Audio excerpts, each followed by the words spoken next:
Hello everyone, my name is Preston Dennett and welcome to another episode of UFOs and the Paranormal. I call this episode the UFO Invasion of Edwards Air Force Base. Edwards Air Force Base is neck deep involved with UFOs. It's not just sightings, of which there are dozens, but there are also landings taking place here, face-to-face meetings with ETs, at least one UFO crash, reverse engineering of UFO hardware, and much, much more. It's quite an amazing story, and what I'd like to do today is just take you on a little chronological journey through the amazing events that are occurring at Edwards Air Force Base. Edwards was originally called MUROC Field and was established in 1933, but it was later renamed Edwards Air Force Base in honor of Captain Glenn W. Edwards. He was a test pilot who tragically lost his life there in 1948.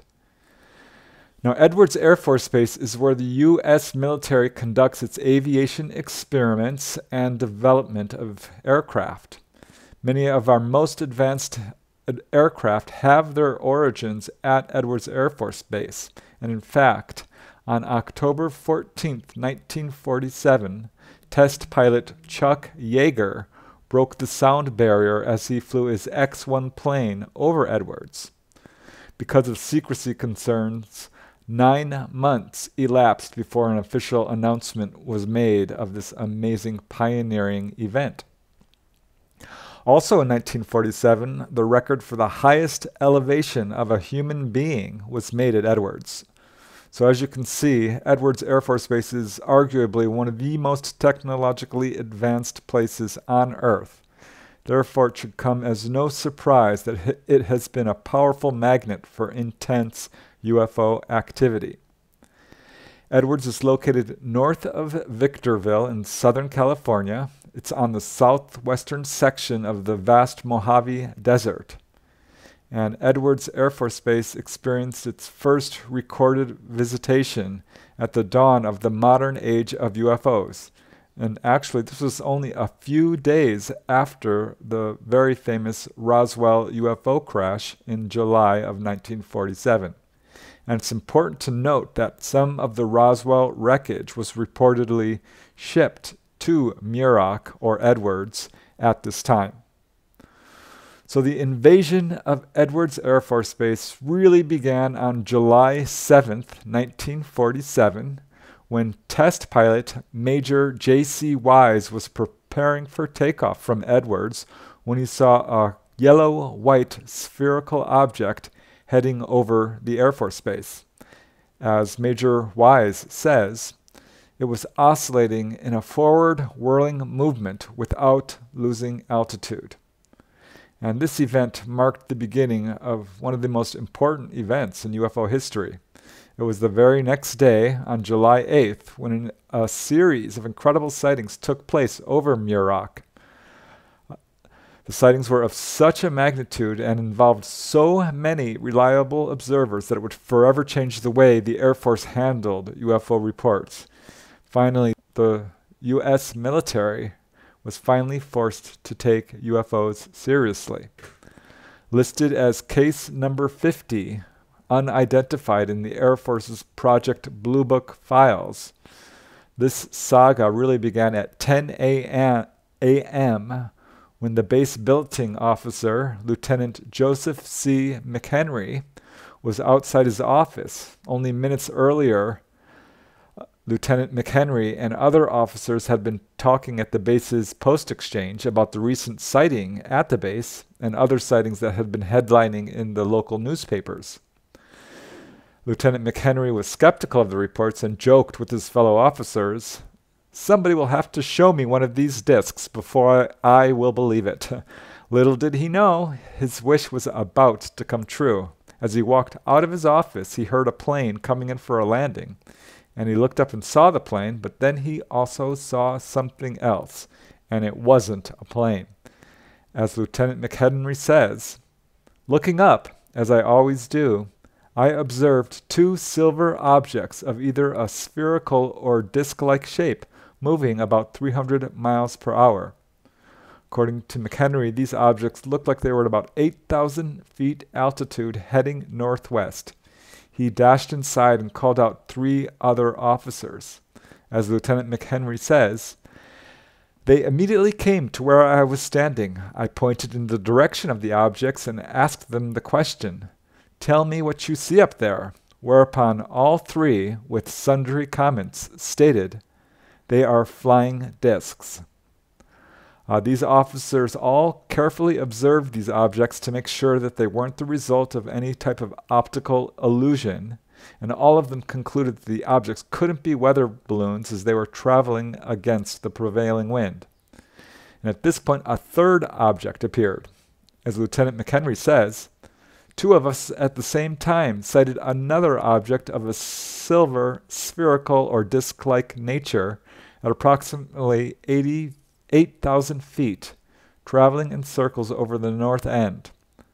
From my actual observance, the object circled in too tight a circle and too severe to be any aircraft that I know of. Lieutenant McHenry and the other witnesses all signed affidavits attesting to the truth of their events. As McHenry says, "This statement has been given freely and voluntarily without any threat or promises under duress." Another one of the witnesses was Major Richard Shoup, and he said, and I quote, "It appeared to be metallic because the method in which it was flying caused the sun to reflect like an apparent aluminum-colored surface." Another witness was Sergeant Gerald E. Naumann, who said, and I quote, "I saw 2 objects with my own eyes. I am positive these 2 objects could not have been aircraft, weather balloon, or birds. They gave off a definite reflection from the rays of the sun. I saw another object a few minutes later doing certain maneuvers, such as flying in a tight circle. I have been flying in and have been around all types of aircraft since 1943, and never in my life have I ever seen anything such as this." Another one of the witnesses was Sergeant Joseph Ruvolo, and he was called out by Lieutenant McHenry. As Sergeant Ruvolo says, "He called me to come outside, and to my surprise I saw 2 flying objects which appeared to me like 2 flying disc or saucer-shaped silver-colored objects. I am of good health and sound mind, and this was no hallucination." Another witness was Lieutenant McHenry's secretary, Janet Marie Scott. She also gave a signed affidavit testifying to what she saw. As she says, "There were 2 silver-colored disc-like objects, one directly back of the other, at a speed of 300 to 400 miles per hour. I sighted another object similar to the above-mentioned objects. This object was silver-colored and in the shape of a disc, flying in a tight circle. It could not have been any type of aircraft." So this was just the beginning. 2 hours later, that same day, an Air Force test pilot observed a yellowish-white sphere traveling against the wind over the base. And 2 hours after that, a group of technicians, including a major, also observed an object and made the following report. As the major says, "We observed a round object, white aluminum color, which at first resembled a parachute canopy. As this object descended through a low enough level to permit observation of its lateral silhouette, it presented a distinct oval-shaped outline with 2 projections on the upper surface, which might have been thick fins or knobs.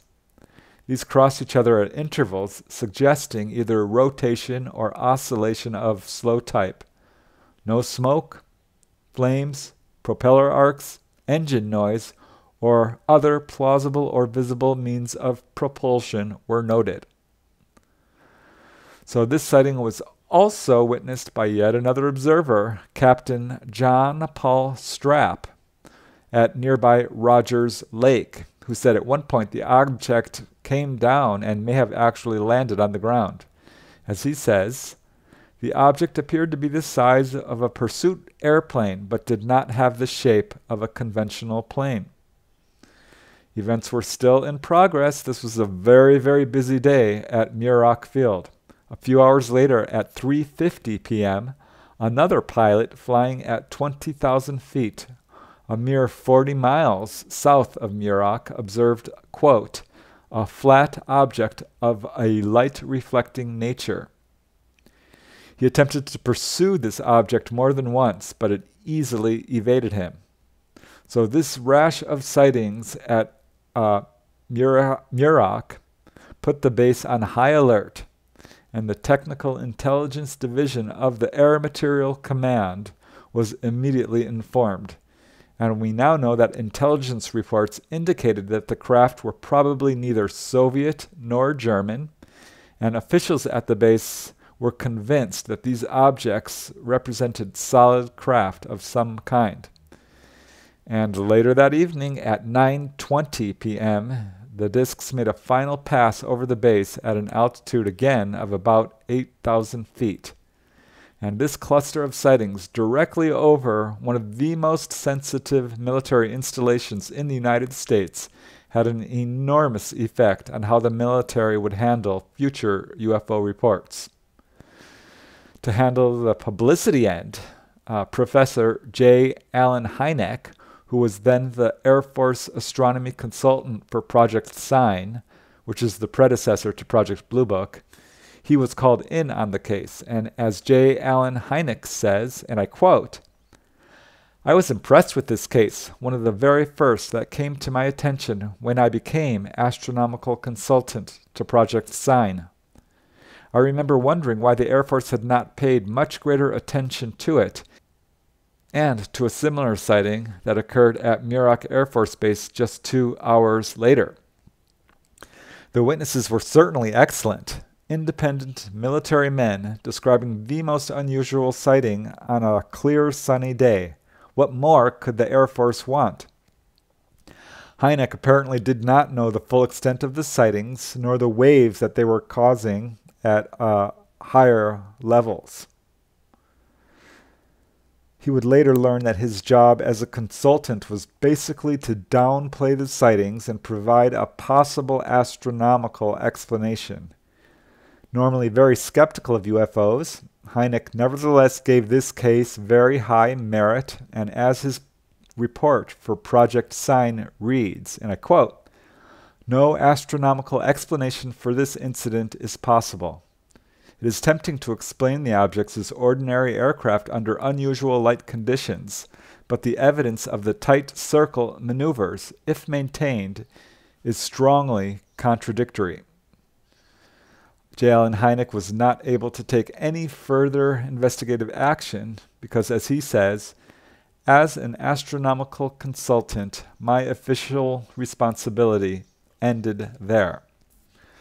Meanwhile, officials at much higher levels in the military were realizing the seriousness of the situation, and pioneering UFO investigator and Blue Book insider Captain Edward J. Ruppelt called the case, quote, the first sighting that really made the Air Force take a deep interest in UFOs. Researcher Michael David Hall, author of A Century of UFO Sightings, writes that the MUROC sightings had far-reaching effects. As he says, in a quote, those disc sightings over MUROC on the 7th and 8th really shook up the Pentagon and were the pivotal event which sprung the United States military into serious action on the saucer mystery. The incidents led the U.S. Army Air Force to issue classified orders requiring reports of any saucer-like objects to be given to the Technical Intelligence Division of the Air Materiel Command at Wright Field in Dayton, Ohio. The MUROC incidents threw matters into high gear and motivated the Pentagon to ask for maximum intelligence effort from intelligence units around the world. Orders were then sent to all United States Army air bases, requiring sightings near their area to be investigated. UFO researcher Richard Dolan agrees. As Richard Dolan writes, the MUROC incident continues to provide evidence for military knowledge, interest, and secrecy regarding UFOs. So the above dramatic series of sightings marked the beginning of a long history of UFO activity that would soon escalate to incredible proportions. And in fact, it was just 2 years later that Edwards Air Force Base was visited again by UFOs. It was at 12:15 a.m. on the evening of August 31st, 1949, when private pilot Bob Hanley, who is described as a steady and reliable pilot, was flying over Mint Canyon when he observed an object, quote, trailing a blue flame of exhaust nearly a mile long.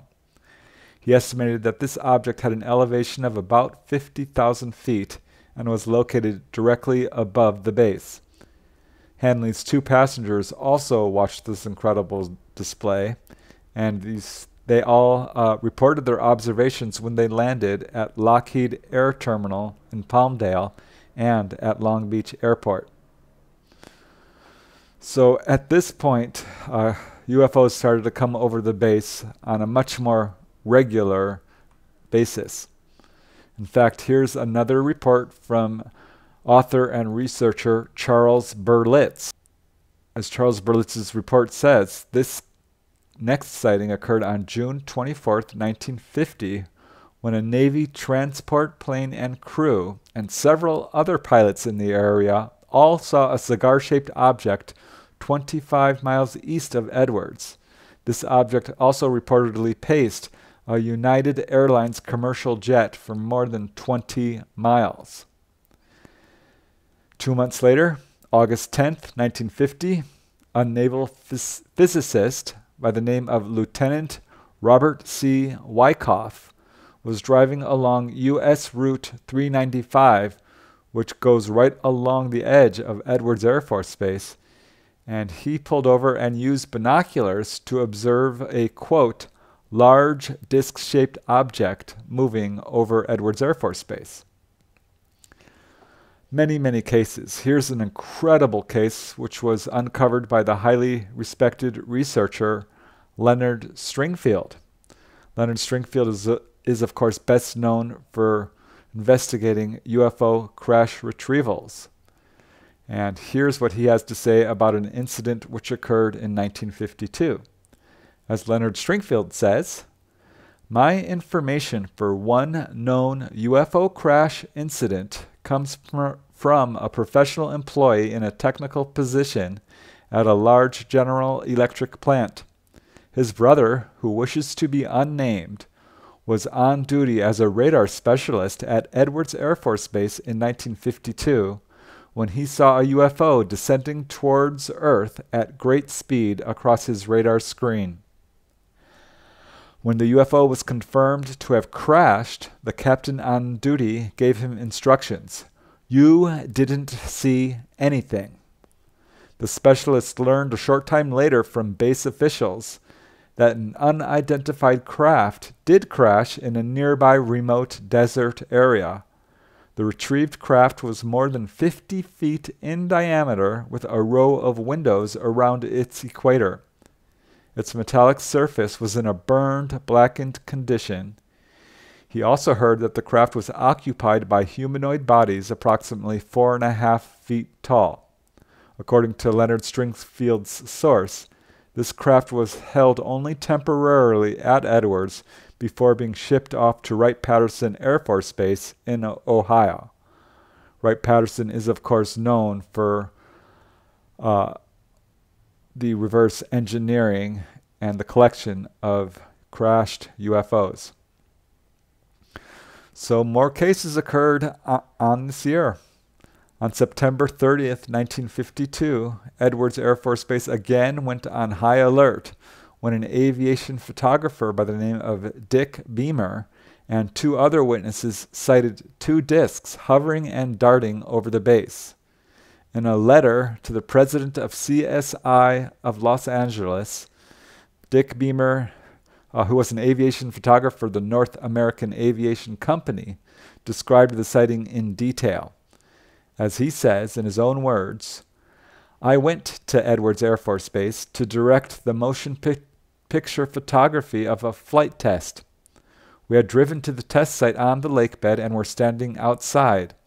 At 10:30 a.m., Carlos Garcia, one of our cameramen, looked up at a B-29 which was passing overhead. He said that he believed something had fallen from the plane, but then discovered that it was not from the plane but seemed to be flying around. Then he noticed another. I thought he was joking and I didn't pay much attention. Then Gene Pyler, the other cameraman, looked up, and he too observed them. By this time I joined the watching party, and sure enough, there was really something there. We watched them for nearly 10 minutes. They were flying at a very high altitude, moving at an extremely high rate of speed, much faster than a jet plane. They left no vapor trails and made no sound. Each of us thought that there were at least 3 in flight, but we could see no more than 2 at one time. They moved in no definite direction. For a short time, 15 seconds or more, one would hover while the other would zoom down past one side of it, make a sharp turn, and flash back above it on the opposite side. They seemed to be shaped more like flattened spheres rather than thin saucers. In fact, they looked and behaved somewhat like yo-yos. They moved about quickly but seemed to have no particular destination. They were somewhat metallic in appearance but seemed whiter than modern aircraft. So it looks like they're putting on a display. Perhaps they want to be seen. It's hard to say. But it was just a short time later when Edwards Air Force Base had perhaps its most significant and profound UFO event. And this is an event that has gone down in UFO history, and we are still uncovering information about this event to this day. This event occurred around February 17th to February 20th in 1954.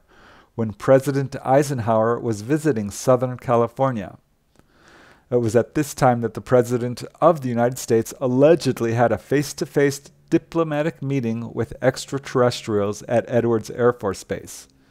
And this story has circulated within the UFO community for years, with accounts beginning at the time of the incident and new witnesses and evidence still being revealed even today. It really all began when researcher Harold T. Wilkins heard from an inside source that the actual purpose of the visit was not a golf tournament, as was released to the press. Instead, it was arranged so that the President of the United States, President Eisenhower, could view alien bodies and UFO craft that were being held at Edwards Air Force Base, and to host a diplomatic meeting between humans and one or more extraterrestrial races. And as incredible as this sounds, these events have a surprising amount of confirmation. In fact, even the normally skeptical UFO researcher Jenny Randles writes, and I quote, "The stories about this are surprisingly consistent." Another researcher who looked into this was William T. Moore, and as he writes, "No doubt one of the reasons that this particular rumor has continued to circulate for such a long time is that there are a number of verifiable facts associated with it, some of them rather curious. Clearly, something unusual involving the President did occur on the evening of February 20th, 1954. So how this all rolled out was President Eisenhower came to visit Palm Springs, and he suddenly disappeared from public view. This much is absolute fact, because the press, who had been following his every move, was suddenly unable to locate the President during this period, and speculation about his whereabouts ran wild, with some newspapers suggesting that he had died or even been assassinated. And in fact, that evening, the Associated Press actually released an official statement saying that President Eisenhower died tonight of a heart attack in Palm Springs. But 2 minutes later, the AP retracted this statement, and later an impromptu press conference was called, and the press was told that the president actually had an emergency dental visit. Later, researchers attempted to confirm this alleged dental appointment with the dentist's widow, the presidential dentist's widow, who was unable to recall any details about the fixing of the president's tooth, but recalled in detail the dinner with the president the following the evening. Other inconsistencies with the dental explanation are that the Eisenhower Presidential Library, which maintains comprehensive records of Eisenhower's activities, shows no record of any such dental visit. And when one considers that the fact that every move of President Eisenhower was pre-scripted, constantly observed, and fully recorded, the absence of the dental records seems conspicuous. And as researcher William Moore writes, this would appear to suggest a cover story. So one early researcher to claim that some sort of meeting between President Eisenhower and aliens took place was British researcher Desmond Leslie. Shortly after the event, Desmond Leslie claimed that he interviewed an Air Force officer who was actually present during this incident, who said that it involved a landing, a UFO landing at the base. And according to this Air Force officer, he personally observed a metallic disc 100 feet in diameter land in full view on the base runway. The entire base was put on lockdown, put on high alert, and all personnel returning to the base were not allowed to re-enter, nor was anyone allowed to exit. But we really owe author and researcher Harold T. Wilkins for being the first one to reveal what went on during this incredible event. It was Harold T. Wilkins who broke this story wide open, as he wrote 1 year following this incident, and I quote, "In April 1954, I received an airmail letter from a friend, Meade Layne, we now know, in California, reporting a startling event in the flying saucer drama. An unconfirmable report that President Eisenhower, in a recent visit to the Edwards Air Force Base, California, was informed that a recent investigation of 5 types of flying saucers by experts and technicians there had thrown them all into confusion and consternation. It is alleged that the experts have reported on the materialization and subsequent dematerialization into a 4th dimension of invisibility of some type of the mysterious aeroforms of unidentified flying objects."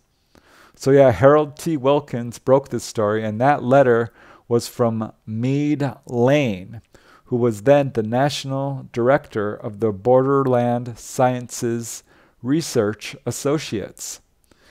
And later, Meade Layne revealed his own source. It turned out to be a fellow scientist by the name of Gerald Light. Gerald Light was a UFO researcher and scientist who apparently had connections in very high places. And in a letter to Meade Layne, Gerald Light claimed to have actually visited Edwards Air Force Base with an elite group of people to view this incident. And these people include some really amazing figures. One of them was Franklin Allen of the Hearst Papers. Another was Edwin Norse of the Brookings Institute. Edwin Norse was a financial advisor to former President Truman. Also present there, according to Meade Layne, was Bishop McIntyre of Los Angeles. And this letter from Meade Layne was the first solid evidence that this diplomatic meeting between the President Eisenhower and extraterrestrials did in fact take place. And I'd just like to quote extensively from this letter by Gerald Light, because it is now quite famous within the UFO community. as Gerald Light wrote to Meade Layne, and I quote, "My dear friend, I have just returned from MUROC. The report is true, devastatingly true. When we were allowed to enter the restricted area, after about 6 hours in which we were checked on every possible item, event, incident, and aspect of our personal and public lives, I had the distinct feeling that the world had come to an end with fantastic realism, for I have never seen so many human beings in a state of complete collapse and confusion as they realized that their own world had indeed ended with such finality as to beggar description.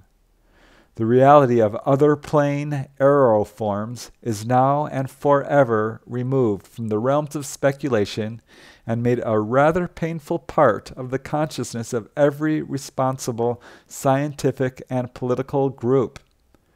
During my 2-day visit, I saw 5 separate and distinct types of aircraft being studied and handled by our Air Force officials with the assistance and permission of the Etherians, the ETs. I have no words to express my reaction. It has finally happened. It is now a matter of history. President Eisenhower, as you may already know, was spirited over to MUROC one night during his visit to Palm Springs recently, and it is my conviction that he will ignore the terrific conflict between the various authorities and go directly to the people via radio and television if the impasse continues much longer. From what I could gather, an official statement to the country is being prepared for delivery about the middle of May. I will leave it to your own excellent powers of deduction to construct a fitting picture of the mental and emotional pandemonium that is now shattering the consciousness of hundreds of our scientific authorities and all the pundits of the various specialized knowledges that make up our current physics. In some instances, I could not stifle a wave of pity that arose in my own being as I watched the pathetic bewilderment of rather brilliant brains struggling to make some sort of rational explanation which would enable them to retain their familiar theories and concepts. I shall never forget those 48 hours at MUROC. So Gerald Light was apparently brought to this incident because of his expertise in the subject of UFOs. And after this letter was released, it caused a huge sensation in the UFO community. Numerous investigators later attempted to contact both Meade Layne and Gerald Light, neither of whom would respond, and unfortunately both are now deceased. So it was Harold T. Wilkins' friend, Meade Layne, who was the recipient of this letter, and it was he who contacted Harold T. Wilkins. And as Harold T. Wilkins writes, and I quote, "From a reliable source in Southern California, I am assured that these 5 saucers did land voluntarily at this Edwards Air Force Base. There were discs of 5 types, and their entities invited the technicians and scientists to inspect their aeroforms and witness a demonstration of their powers. I can positively assure you that a friend of mine visited Edwards Air Force Base soon after this demonstration. He was accompanied by 1, a man prominent in the Hearst News Syndicate. We now know that this is Edward Norse. 2, a bishop of either the Methodist or the Episcopal Church. We now know this is Bishop McIntyre. And 3, a formal confidential advisor to President Truman, who we now know is Edwin Griswold Norse of the Brookings Institute. And as there's Meade Layne wrote to Wilkins in his letter, I cannot release to you their names at this moment.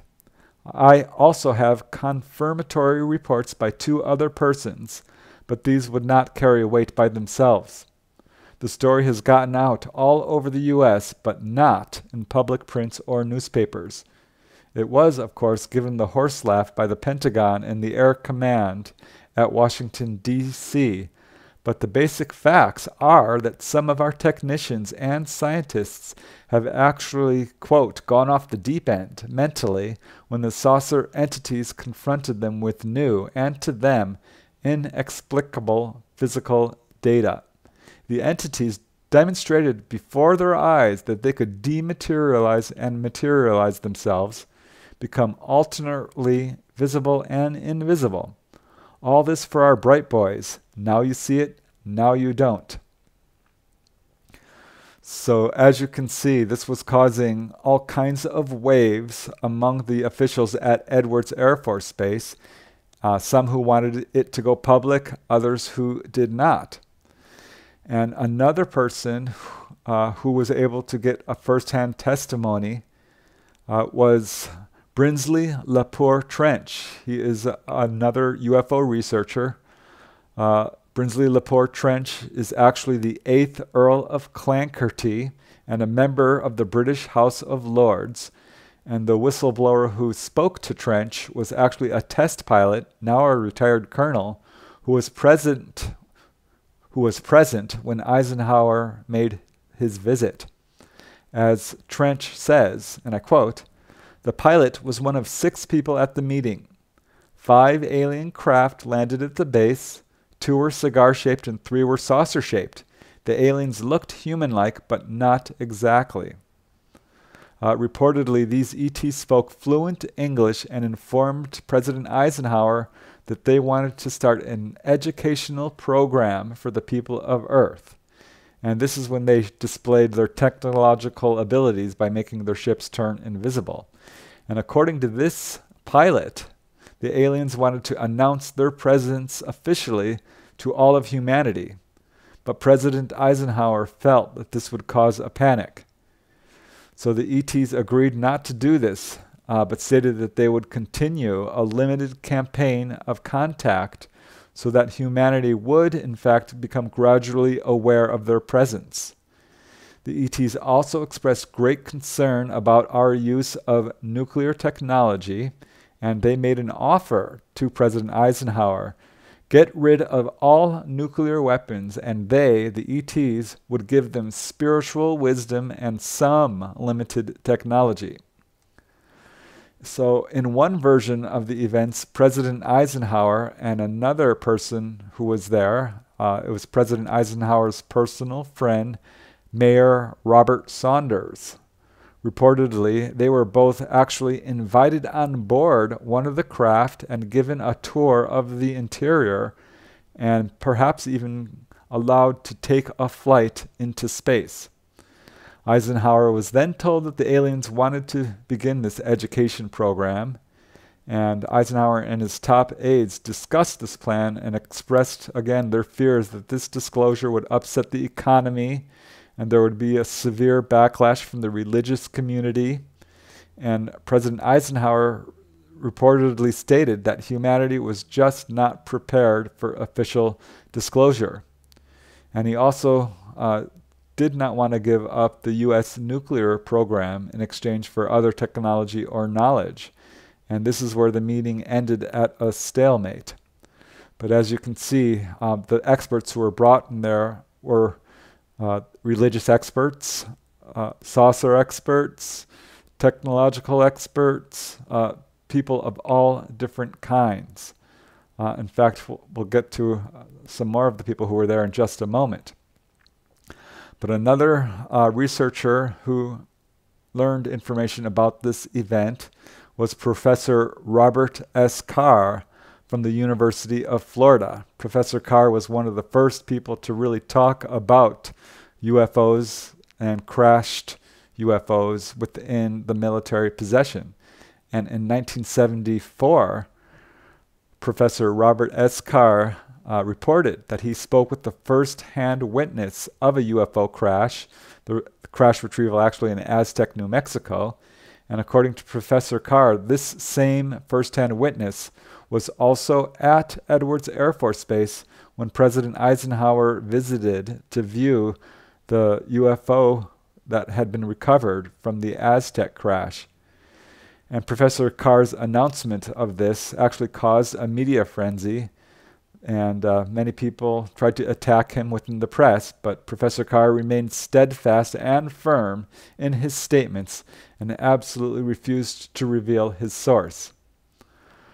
In 1993, a huge break in this case came from Dr. Crastman of Encino, California, and he told researchers that he was there at Edwards at the time of this event. And although he didn't view the actual meeting, he was present at Edwards Air Force Base on the day of this historic meeting. At the time, he was a sailor in the Royal Dutch Navy, and he recalled that on February 19th, his commander was briefed about a highly important meeting that was to take place at Edwards the next day. And the next day at 10 a.m., February 20th, Hank Crastman accompanied his commander to the base, and once they arrived, Crastman was shocked to see President Eisenhower, also Albert Einstein, as well as German rocket scientist Werner von Braun. Another person he saw was the really well-known Austrian inventor Viktor Schauberger and Howard Hughes. So a lot of really well-known people who were pretty much the top experts in their field, whether it's religion, economics, rocket science, you name it. They had people there from every field of science. And Hank Crastman overheard his commander being told that there were 5 ET craft in the hangar, and that some of the ETs were actually going to demonstrate the capabilities of their craft. And at this point, Crastman's commander left and went into the hangar in question. Hank Crastman was not allowed to go in, but when his commander later returned, Hank Crastman says that his commander appeared pale and shaken and refused to give any details of what had just transpired. And the next day they left the base, never to return. So more and more information continues to come out about this incredible incident.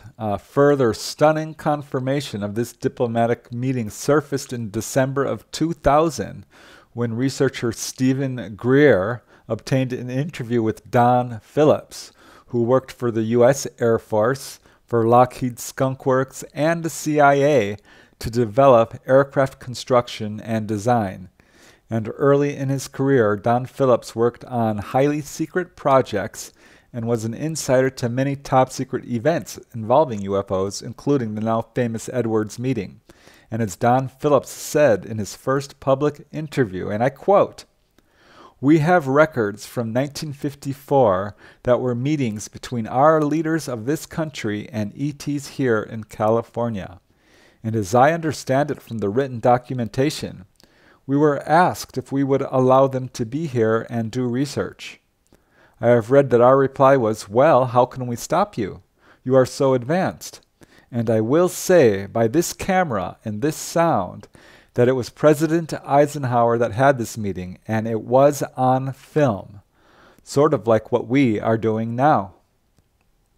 So there you go, more confirmation, and the confirmation just keeps coming in. Further confirmation of this event comes from Brigadier General Stephen Lovekin, Esquire.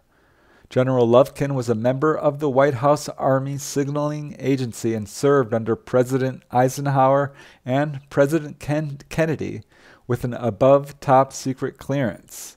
And he has gone public about this incident. He claims to have been involved in a number of high-level secret projects involving UFOs.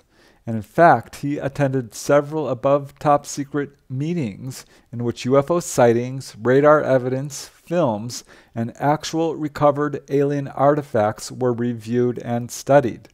And as Brigadier General Lovekin says in his own words, and again I quote, "There were stories about radar lock-on. Several of these stories came out of Ohio at Wright-Patterson Air Force Base, but several others came from California, Texas, and Washington, from what I can recall.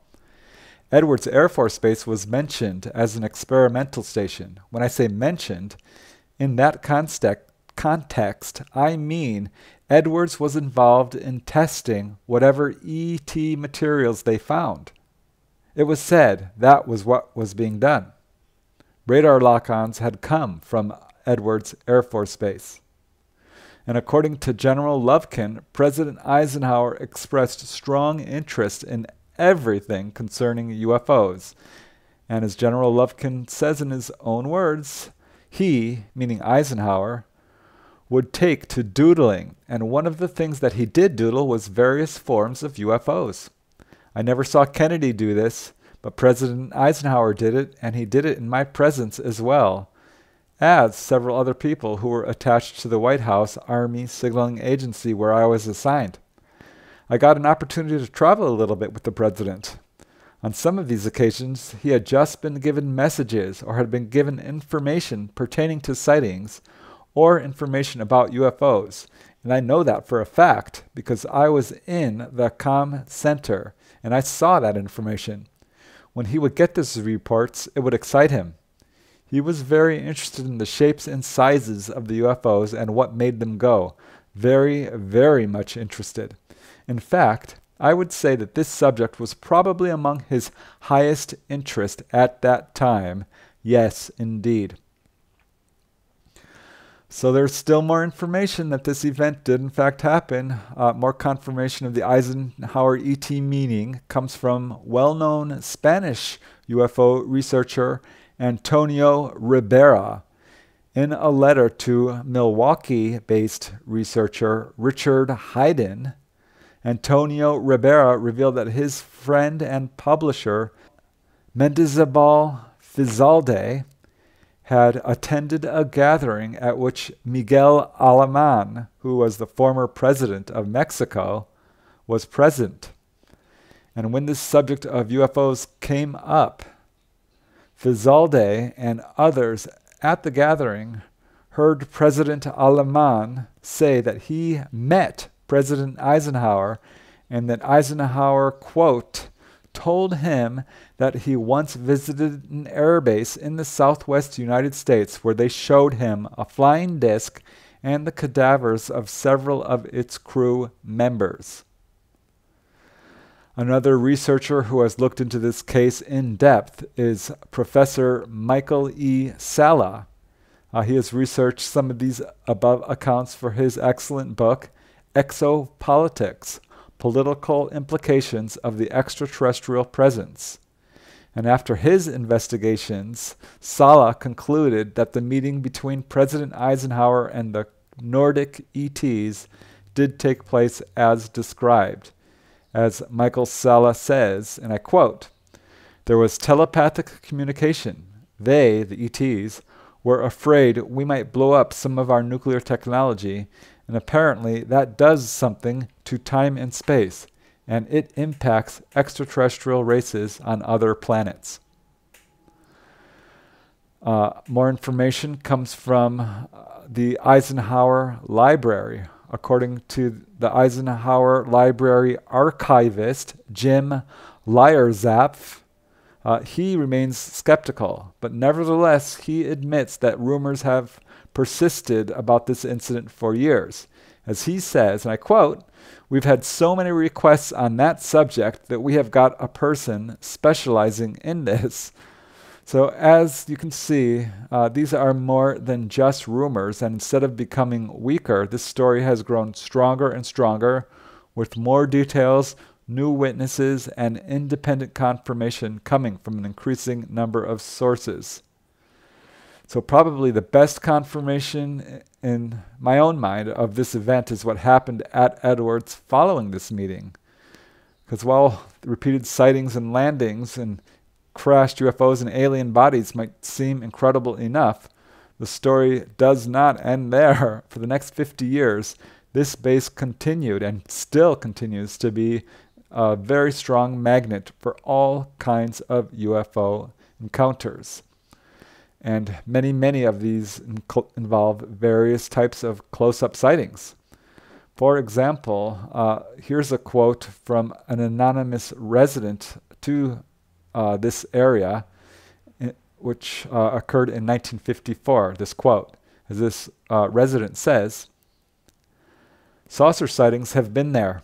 Visibility there is usually 150 miles plus. The few people there are outdoorsmen and outdoorswomen and are very observant. Here are located Edwards and MUROC air and naval bases where all the latest devices are tested. The base atom bomb testing ground lies just over the northern rim of the desert. No wonder then that plenty of flying saucers have come over the area to give the flyboy competition the raspberry and thumb them with the Freemason sign. Also to keep an eye on what is going on around there. Another really interesting case occurred on April 18th, 1956, and comes from a student at Beardsley Elementary School, which is located nearby. As this witness says in his own words, I was a kid at the time, in the mid-1950s period, attending Beardsley Elementary School. We were on the playground, and someone said, "Hey, look at that!" And we turned and looked to see 3+ silvery objects hovering off in the west, sort of traveling east. And suddenly they made a sharp turn. While doing so, a teacher ordered us to get back inside of the school, but I continued to watch as I watched the objects made swift movement west and disappeared. All were flying together in a pattern. It was the talk of the school for a few days. I don't know if the incident made the papers, because I didn't read papers as a child, but I know that during the 1950s there were many similar sightings in California. We had Edwards Air Force Base east of us, but they had nothing like this, and they were coming from that direction and actually turned and went the other way. I've often thought of trying to advertise the event and see if any of my fellow students would agree that they had seen it. So one by one, these cases are mounting, and one of the most incredible events at Edwards Air Force Base occurred in 1958 and was first revealed by a journalist by the name of Lee Spiegel. And this witness involves no one other than Apollo astronaut Gordon Cooper, so a really good witness. According to Gordon Cooper, he was project manager of the Flight Test Center at Edwards in 1958 when a large metallic disc actually landed at the base.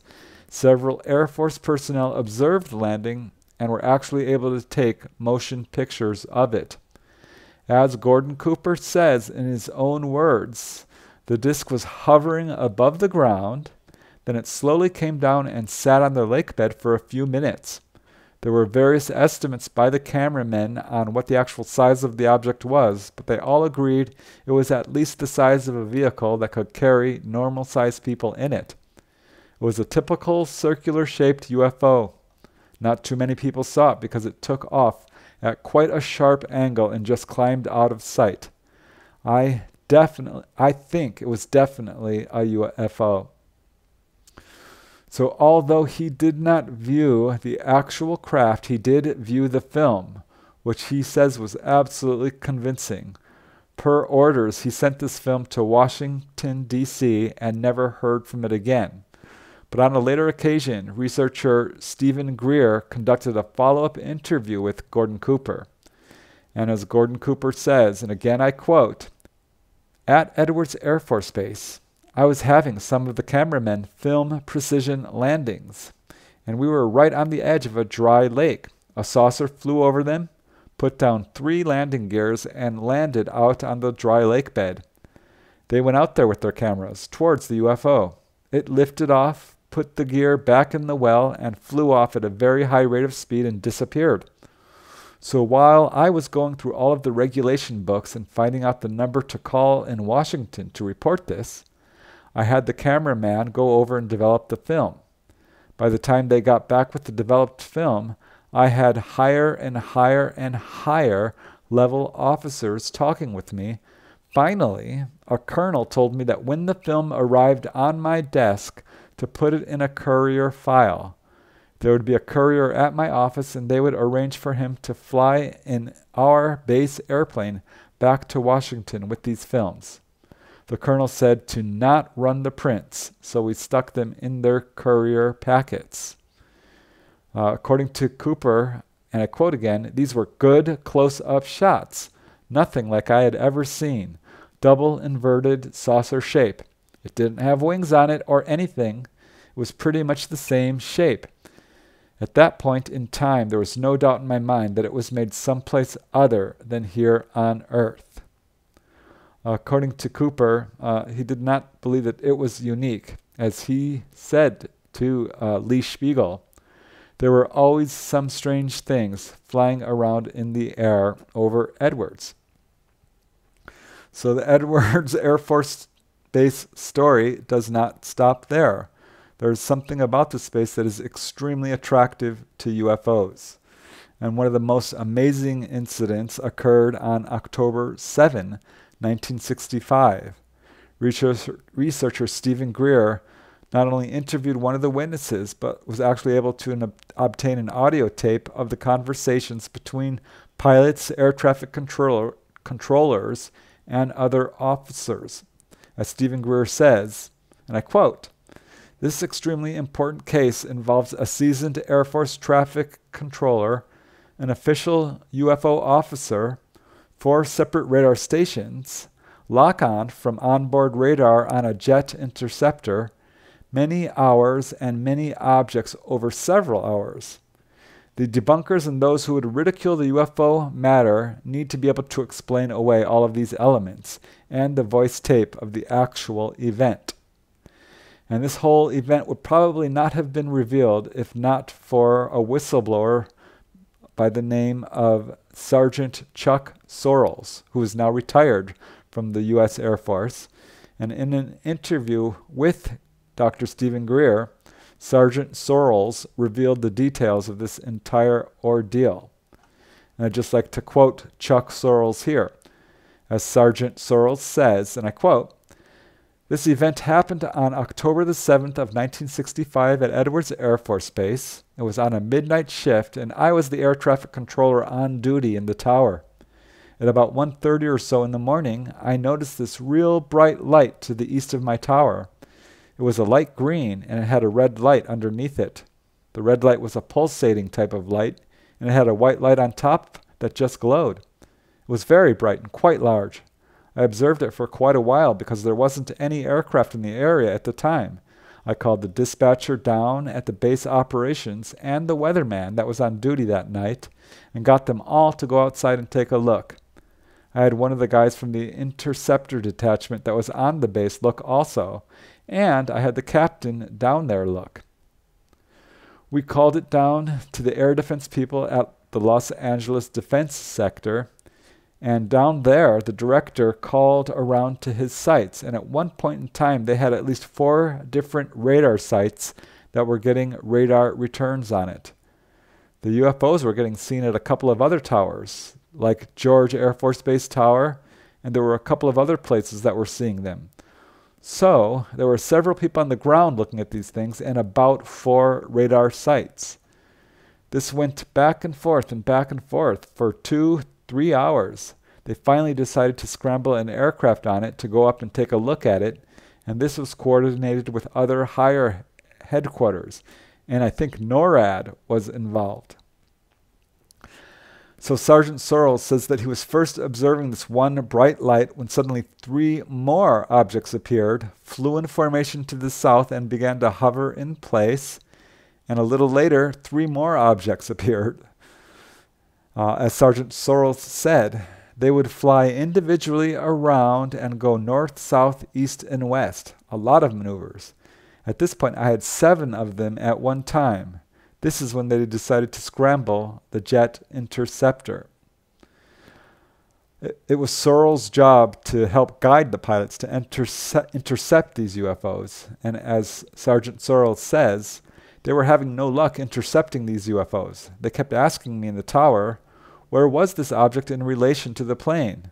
About 3 different times. He'd say, contact, and that contact means he had contact with something on his radar in the cockpit of the aircraft. What it was, we don't know to this day, but they were real. So these objects easily eluded the jet interceptor, rising in altitude from 2,000 feet to more than 100,000 feet in altitude. And as Sergeant Sorrells says, and I quote, "They could move real fast. They could be to the east of my field, and then in just a short period of time they would be to the west. They could probably go 30, 40 miles in the time you could snap your fingers. I mean, just fast. And they could rise, go straight up. It seemed like they could do that instantaneously. At some points they would hover and just sit for a long period of time, then they would move. The smaller 3 individual ones had a lot more movement than the other ones. The original very large UFO didn't move all that much, and after a couple of hours, though, it moved a little bit, but it didn't make any sudden fast movements until they tried to run an intercept on it, and then it went straight up.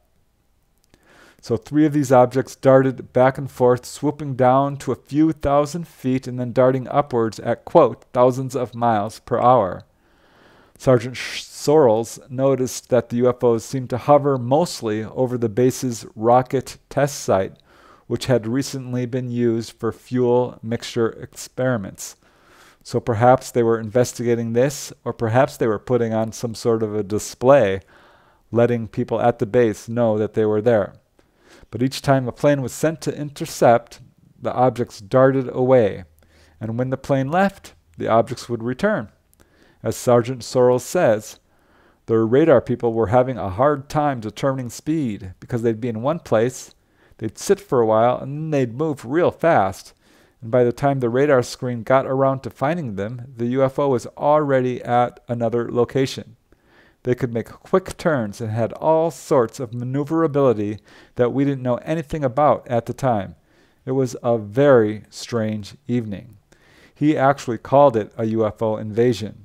And he kept quiet about it for many years until 1993, when Stephen Greer brought together numerous other military and government UFO witnesses like Sergeant Sorrells and had them testify before the United States Congress. It was then that Sergeant Sorrells revealed his encounter, which is again supported by an audio tape of the radio communications during the hours-long event. And Stephen Greer published this incident in his very important and groundbreaking book, Disclosure. And I would like to play just a few segments of this audio clip in which Chuck Sorrells describes this incident and other officers talk about what they are seeing. Masak? Yes, sir. This is Jubal. I'm on with you. Right. The man just went to get the tower boy there, so he had somebody to confirm his story. Tell Sorrells takes record on. They are. They got it. Oh, you got it? Okay. Record on. Recording from position IMB 35 on the incident. You look to the north of us, there's one coming pretty fast. You need to see his movement. And he's coming from north to south. North to south? Right. North to south at this time from Edwards? Right. He's blinking red. I have another red light and green light combination in sight, moving very rapidly over the field at this time. I'm going to check with my RAPCON to see if they have any movement in that area.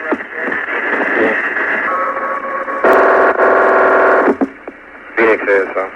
ASO lads here. Say, have you all had any reports of unknown flying objects over there? No, we haven't. Oh, okay, we're wondering. We supposedly are having quite an invasion over here. What area? In our area? No, it's over around Victorville and Edwards there. I was wondering if any of your sites or any of your bunches over there have called anything in. No. Okay, fine. Thank you much. Right. 4 of them in that B. Yes, sir. 3 on the bottom side, 2 up.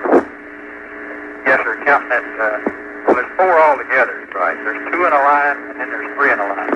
Yeah. The 3 in a line would run westward, and the other one would run almost up parallel with the bright one. Yeah, right. Is that what you're seeing? Yeah, that's the one I saw. Okay. Would you do us a favor? Can you read the word? We're looking for about 7 UFOs. Well, Here is Strong, Ontario International. Would you? Well, how far north of Ontario? Okay. We're not positive. This is coming from report from Edwards and George. How far in here? Let's Did he come from the northeast? Yes. No, he came from the northeast. Painting these guys at 8,000 feet. There are about 7 of them. They're red, white, green flashing lights. They have been sighted visually. And they're climbing now. And we wonder if you're painting them. We're trying to get a cross-section here. They're red, that's painted.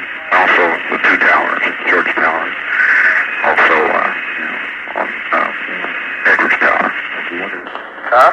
Well, yeah, describe it for me. Yeah, okay. It appears, I watched it, looked at it through the glasses, and at first appearance it looked just like a star.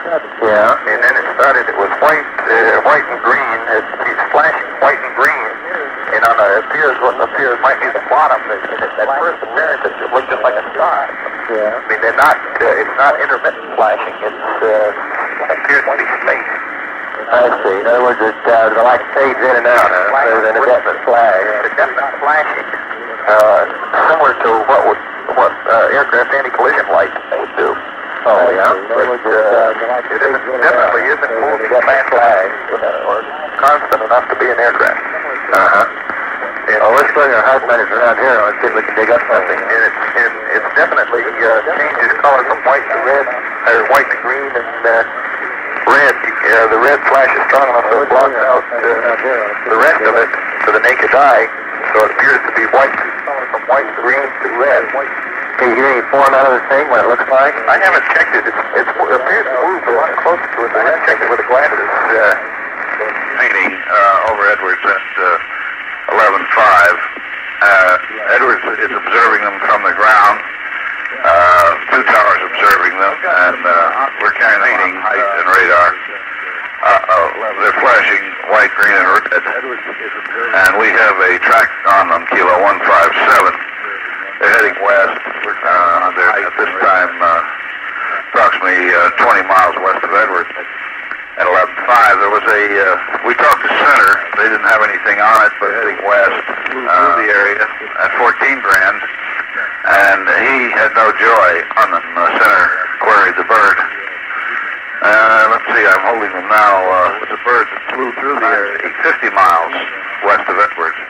50 west? Yeah. Now, talk to the sergeant, the UFO people at Edwards. The first place I should tell you that Norton UFO referred this back to Edwards as being in their area. There's a lieutenant. So that was not the end, of course, of the invasion of Edwards Air Force Base. It continued to have all kinds of very dramatic sightings. It was just 2 years later when another incredible event occurred on September 1st, 1967, over Edwards Air Force Base. And this account was actually leaked by a civilian employee of the base who accidentally saw the official report. And according to his account, an X-15 came in for a landing with the pilot claiming that he had been chased by no less than 6 UFOs. What's interesting about this case is the University of Colorado, who had been funding the Robertson panel to study UFOs, tried unsuccessfully to obtain official data on this case, but the Air Force Base officials at Edwards Air Force Base refused to cooperate and would not give the Robertson panel information on this case.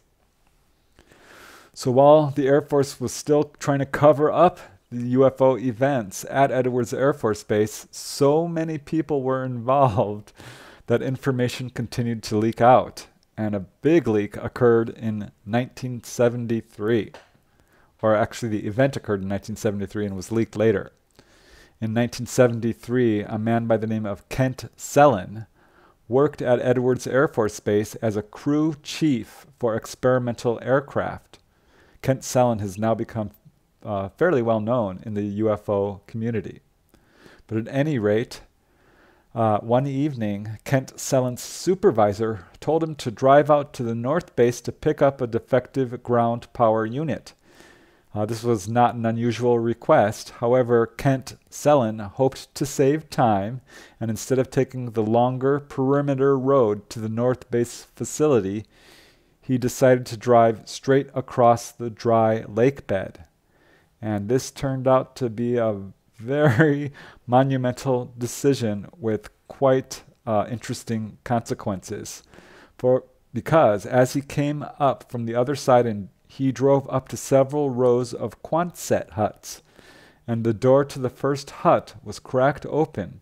So he stopped and looked inside, and to his shock, he saw a typical flying saucer hovering above the ground.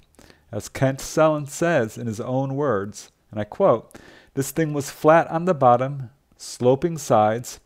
I wasn't there for 15 seconds when I heard footsteps running up to me, and before I could even turn around and look, there was a machine gun barrel at my throat. A gruff voice said, 'Close your eyes and get on the ground or we're going to blow your head off.'"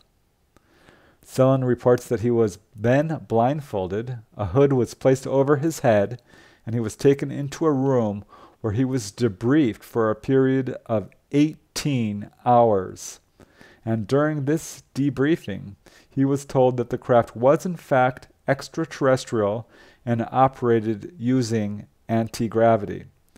It was some years later when he went public with this story, and it's just more indication of how neck-deep Edwards Air Force Base is in this UFO phenomena. Here's a very interesting case which occurred on July 1st, 1978, involving a rare report of a miniature probe-like UFO. The main witness was working on a construction project for the local police when a small object descended from the sky and hovered over his head. This witness has requested to remain anonymous, but as he says, and I quote, "I observed a very small object at 1 meter from me hovering. Alone, I watched it. It was almost transparent. I couldn't see through it, but it was as though it was liquid. It was the size of a small orange, silver in color. When I finally yelled to the others who were on the other side of the building to check this thing out, it moved away. Of course, the others didn't see it. It headed towards Edwards Air Force Base. I guess since it was so small and no one else saw it, I don't get many believers." So it's just case after case after case going on here. Here's another case which occurred on February 10th, 1977. And this involves another anonymous witness who was stationed at Edwards Air Force Base. He worked as a security police officer in law enforcement, and he had recently been training a newly assigned airman. So, as according to him, at around 0200 hours, they were driving up to the Rocket Propulsion Laboratory in their security police vehicle. And I'll just quote him directly. "As I drove up a ridgeline so I could show him a complete view of the area, while observing the area, I spotted a large black disc-shaped object appearing to be sitting on top of one of the laboratory buildings. My trainee asked me, 'What is that?' And I said, 'I have no idea.' The object started to slowly rise up a couple of 100 feet from the building, then slowly started moving in a circular motion towards our position. I raised the microphone to our vehicle radio and tried to transmit when I realized our radio was dead. We both attempted to use our portable walkie-talkie radios, but both were also dead. All our radios had been checked before and after guard mount. Next, I turned on our light bar as a signal device, although we were in a desolated area many miles from the base. The lights on the light bar rotated for about 10 seconds, and then they went dead. I could not get them to come back on. We had no emergency flares. When the disc was approximately 100 feet away, our vehicle engine died. I could not restart it. I took out a Remington 870 shotgun from its mount.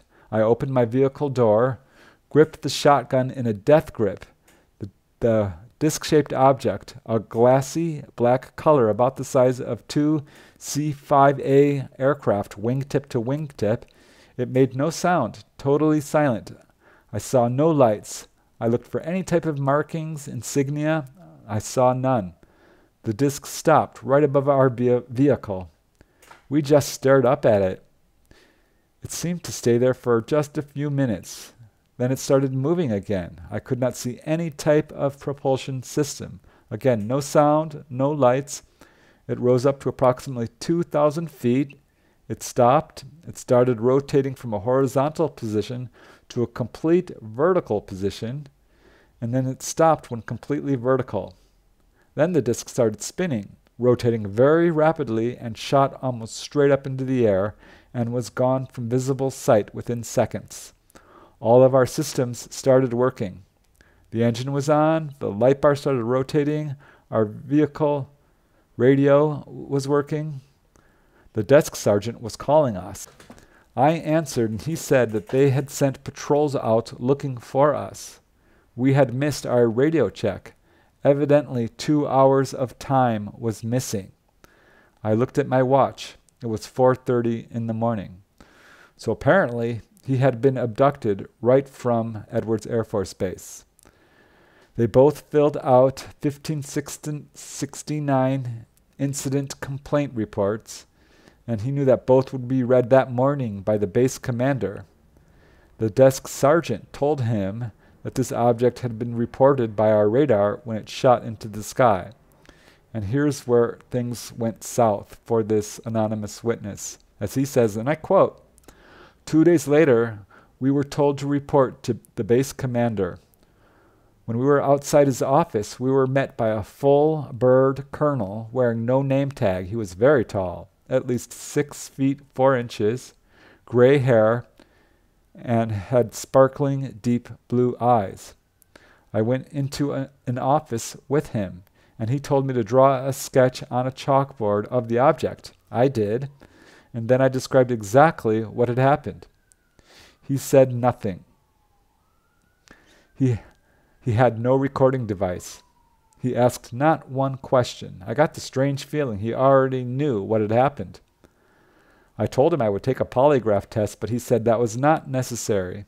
He said he believed I had seen something, and he told me to never tell anyone what I had seen, ever. I left, and my trainee went in next. It was a week later I was called back to see the base commander. Outside his office were 2 very large men in suits. They looked like linebackers. I knocked, then entered his office. It was the real base commander. He told me to sit down. He told me to sign these papers. I asked to read them, and he said that was not necessary. I said I will read them first. It was a non-disclosure agreement. It stated I actually had seen a helicopter on a training mission with all the lights out. I looked at the colonel and said, "Sir, this was not a helicopter. It had no rotors, no blades, no sound. Sir, this is a lie. This is not what I saw." When I started to tell him, he told me immediately to shut up. He looked scared. He told me he did not want to know what I had seen. "This is a national security issue." He said, "Please sign these papers for both of us. If you do not sign these papers, you will go with those people outside my office. You really don't want to go with those people." I asked if I could get a copy of these papers. He shook his head. I told him, "I'm signing these papers under duress and protest." I signed them. Several weeks later, I got a remote assignment to go overseas. I have no reason to make up a story like this. I am a highly decorated veteran that held some very high security clearances. I never believed in UFOs until I had this strange encounter. So yeah, it's not only sightings, it's not only landings, it's not only UFO crash retrievals, it's not only face-to-face meetings with ETs. People are actually being abducted right from the base. And there is a very vicious cover-up going on of many of these events. So clearly this is just the tip of the iceberg. And here's another incident that I'd like to share, which I know you haven't heard of because I was able to interview the witness directly. He was on his deathbed and contacted me because he wanted to do his part for disclosure, and he was afraid that what happened to him would be lost to history if he didn't tell somebody. I was able to include this account in my latest book, Wondrous, 25 True UFO Encounters, and I'd like to share with you what he told me. And I'll just quote him directly, as this witness, who wants to remain anonymous, says, My job for over 20 years was to provide specialized construction equipment to the California high desert, including Edwards Air Force Base, China Lake, Lockheed, Helendale, among others. My customers were primarily tied to government contracts and prepared bids. An equipment rental budget was one of the clauses that had little restriction. Our company began to apply 100% of the rental paid on the construction equipment to go to the purchase. To make our profit, we tacked on the usual 10% on new purchases. In other words, his customers at Edwards Air Force Base used a shortcut to get the equipment quickly, bypassing the more official route of submitting a formal request, which would need budget approval and unwanted red tape. So because of this, this witness I spoke with was granted special access to the base. And one evening in 1980, actually one day in 1980, an incident at Edwards Air Force Base left him pretty shaken. As he says, and I quote, "I was called to Edwards by a longtime customer because what they needed did not currently exist in the design required. I was given an annual base security sticker, good for every base in my territory. I was then driven to a building at the top of the rocket site mountain and handed off to my customer, and during our walk to his office, I ended up behind him. While passing by a structure in the building, the hair on my head and arms tingled, and a thrumming sound could be heard and sensed. There was a partially open viewport that my curiosity demanded me to open. So he turned his head and looked inside and could barely believe his eyes. As he says, I witnessed a craft hovering in a chamber, only attached to what looked like instrument cables. It looked like one of today's streamlined mid-sized cars, like a Honda Accord. My customer grabbed me. He kept jamming his index finger on his lips so I would not make a sound. Our meeting concluded without any mention of what I saw. So he finished the job and left the base, but often thought about what he had seen. But he had no opportunities to investigate until 1 year later when this same employer showed up and asked this witness to rehire him. As this witness says, while he was at our facility, we got into a joking pissing contest, and I said I would no longer provide him with a thing until he told me what I saw. It took some convincing, but finally he got an answer. As the witness says, I took him to lunch, and he said it was from a, quote, failed Star Wars program that was supposedly scrapped, but became a black project. Counter-rotating magnetic fields were directed in a way that caused a hole or void to be projected in the desired direction of travel. He mentioned Tesla Tech and said that there were dozens of these drones in use. I'm an old guy here. Why not try to enhance the disclosure process, he told me. Again, yeah, this full story is told in my book, Wondrous, 25 True UFO Encounters. So what's going on at Edwards is even more amazing than everything I've told you so far. In April of 1991, a shocking story was revealed on a UFO radio show. 3 separate witnesses phoned into this call-in radio program on KPFA-AM in Berkeley, California, to reveal their experiences the past year while working at Edwards Air Force Base and the nearby China Lake Naval Weapons Facility. All of the witnesses insisted upon complete anonymity. One of the witnesses identified himself as a member of the Green Berets and a veteran of the Vietnam War, and he later worked on top-secret military projects as a general contractor at Nellis Air Force Base, Scott Air Force Base, Andrews, and other Air Force bases, including Edwards. In fact, in 1990, he was contracted to work at Edwards Air Force Base, where he and his co-worker had an experience that left a very memorable impression. This witness said that the projects he worked on were, quote, mostly underground, and he said that there were these bases were very large constructions, electronically controlled with 4-foot-thick concrete walls.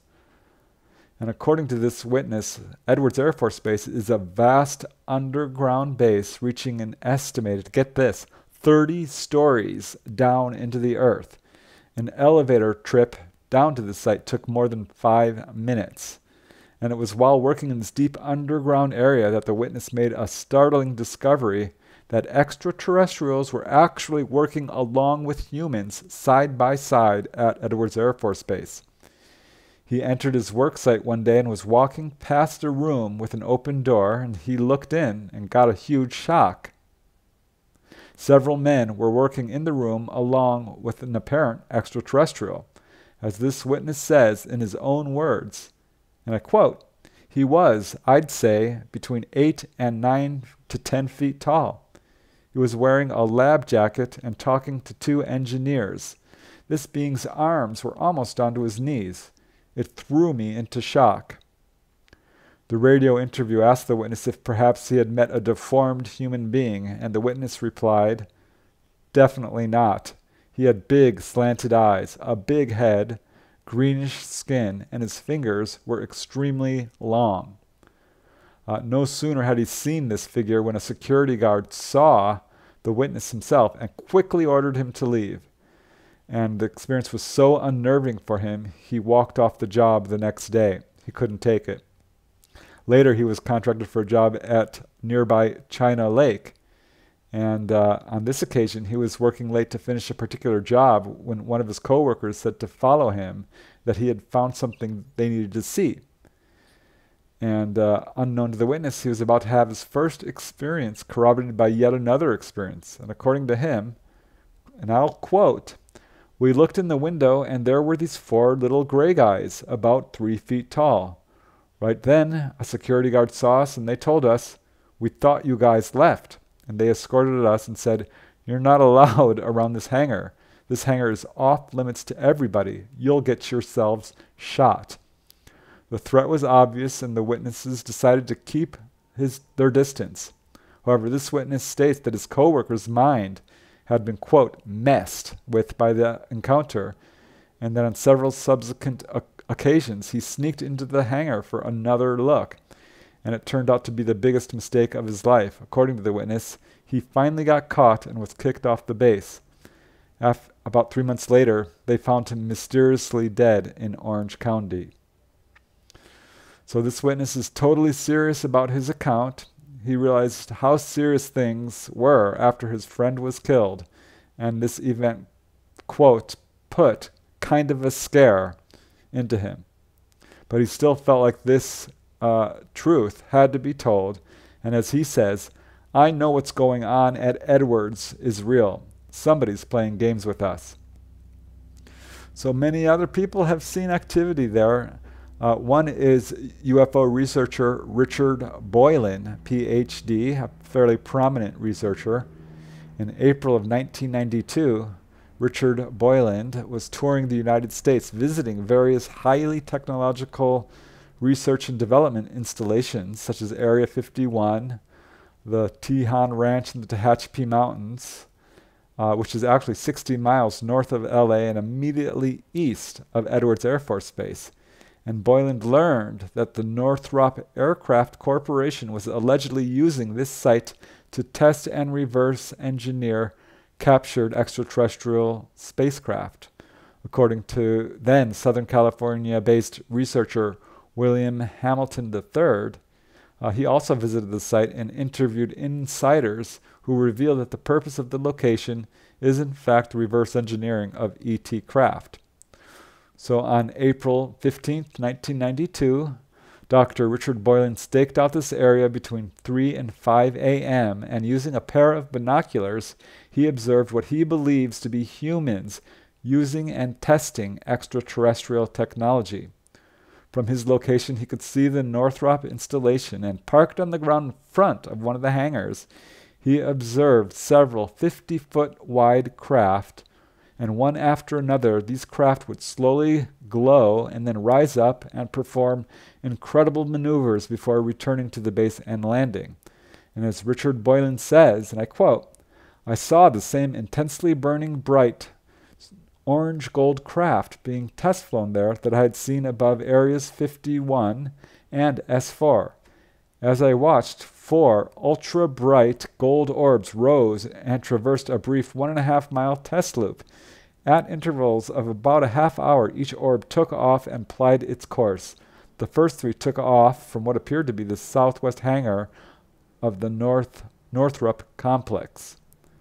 He observed this for a few hours, convinced of Bill Hamilton's claims, and calls this location California's Black Budget. So that Edwards Air Force Base UFO connection should be very clear by now, but let's just cover a few more recent cases. Another sighting occurred on the morning of July 25th, 1995. A civilian witness was driving by the base and saw a disc-shaped object hovering about 100 feet away. As he says, he's anonymous, it was shaped like a saucer, and it was rotating above a power line tower. It was silver in color. I live near Edwards Air Force Base. I have seen everything that can fly from that base. I have never seen anything like what I saw that Sunday morning. He said it emitted no sound and traveled so fast it was very hard to follow with his eyes. Another really amazing event occurred 3 years later in December of 1998 when an aerospace contracting consultant was on his back porch in Victorville. This overlooks Edwards, and he saw a large silvery disk high in the sky surrounded by several smaller orbs. The object was stationary but was wobbling in the sky. He used binoculars to observe this object. He estimates it was very, very high up, maybe 75,000 feet. He grabbed a camera and snapped a few photos. And as he says, often we see strange craft coming out of Edwards Air Force Base. Incidentally, the craft would have been just south of the Edwards Air Force Base southern boundary. He actually saw a jet aircraft pass beneath the object. And as he says, and I quote, "Therefore, the main object must have been much larger than the airliner, and the smaller orbs about the size of the airliner. Keep in mind, I viewed with binoculars. I have 30 hours flight training, and my wife is a private pilot. I am not mistaking this sighting for conventional or any kind of typical experimental aircraft." So many, many cases, and it's still going on. Here's a report from December 2006. As this person says, he was in an RV park, which is designed for recreational vehicles. This is near Edwards Air Force Base in Mojave, California, right off the 14 freeway, when suddenly something very strange happened. As he says, boom, this massive airship appeared. Now, I'm guessing here, about 1,000 feet away and 1,000 feet above the ground. It's completely silent, no approach. We were staring right at it and it just appeared. The first visual was the side view. Truly amazing, probably 15 to 30 stories tall and the length of a football field. No joke. It was hard to process what I was looking at, but I was blown away of the size and the massiveness of this craft. It appeared to be black with thousands of light on the side, very organized rows. The lights appeared to be windows. Imagine a huge apartment building on its side flying in the sky. There were no wings. It was moving at about 100 to 150 miles per hour, and then we got to see the back of the craft. The rear of the craft was 3 massive red lights. They covered the entire back of the craft from top to bottom, side to side. You could probably put 7 airplanes in just one of these lights. They did not blink at the same time, but would alternate in a steady pace. During this, we were talking to each other, freaking out, discussing how this thing just appeared in front of us. The size of it, no wings, the 3 massive lights on the back, and we started to run through the desert after it. It was off in the distance now, just slowly cruising away, but the 3 red alternating lights were still very visible. Then all of a sudden this bright white light detaches and just goes shooting out of the side, visible to us, and flew across the sky extremely fast. The size difference was incredible. It was about 1/1000th of this craft. About 3 minutes later, we heard jets screaming through the sky. It was about 6 to 8 fighter planes flying one after another, looking for this craft. So there's case after case after case. February 11th, 2010. Here's another first-hand eyewitness account. As I quote the witness directly, he says, "I work at Edwards Air Force Base, and in the morning there was an unusually bright star to the right of the moon, flashing red, blue, green, white. I got out my binoculars, and I don't think it was a star. Seems other folks have reported the same event from different states. Not sure how long it lasted, but I had to go to a meeting. I sure wish I had my telescope and camera set up." Another case occurred later that year on December 18th, 2010, when a man and his daughter were driving by Edwards Air Force Base when they saw 3 fiery spheres drop down out of the sky, coming very fast towards the ground. At some point, this object went straight into the ground, as he says. He turned on the radio to listen to the news, but heard nothing on the news about this. There was no sound coming from it. He thought it had crashed, but there were no sirens. And he says that there was nothing in the paper about this either, but that this object must have been huge. And as he says, and I quote, "This wouldn't be the first time my daughter and I have seen numerous unexplained things out here near Edwards Air Force Base." One more case, February 29th, 2016. 2 employees of Edwards Air Force Base saw what they describe as a bright string of lights arranged in a V or chevron pattern. As the witness says, "Neither one of us had ever seen an object like this. There are many types of aircraft that operate at Edwards Air Force Base. Nothing we know of matches the behavior of these lights." And here's one final sighting, which occurred right next to Edwards Air Force Base. This was witnessed by a gentleman who was driving right by the Air Force Base. This occurred on November 4th, 2016.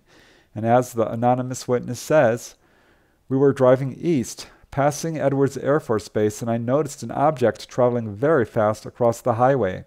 It had a wobble to it because of the sun's reflection wasn't constant, and it couldn't be unless it tilted.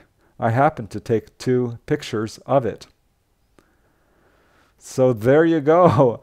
This is what's going on at Edwards Air Force Base. It's not only sightings, it's not only landings, it's not only crashes, it's not only face-to-face meetings, it's not only the reverse engineering of UFOs.